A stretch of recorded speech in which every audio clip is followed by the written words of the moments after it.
Quelques jours après avoir dénoncé les images en provenance de Ceuta, Ursula von der Leyen salue la réponse rapide de Pedro Sánchez et ouvre la porte à un nouveau durcissement de la politique migratoire de l'Union européenne.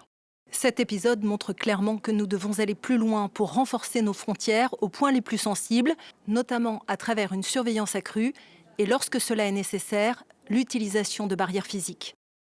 Ces derniers mois, les 27 ont déjà affermi leurs règles en autorisant les États membres à expulser des déboutés d'asile dans des hubs de retour hors Union européenne.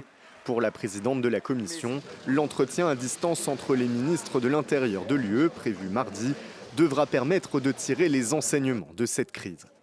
Une réunion organisée à la demande du Premier ministre espagnol Pedro Sánchez, alors que des dizaines de milliers de personnes se pressaient à Ceuta, l'Italie et le Danemark ont demandé à suspendre Madrid de l'espace Schengen. L'enclave ne fait pourtant pas partie de la zone de libre circulation et une exclusion n'est pas prévue par les textes européens. Sánchez a fustigé l'attitude égoïste de certains pays de l'UE, tout comme son ministre des Affaires étrangères. Quand il y a des crises à Lampedusa, et elles se répètent car le gouvernement italien ne sait pas les gérer, l'Espagne a toujours été solidaire, politiquement et dans les faits. C'est ce que nous exigeons du reste des Européens.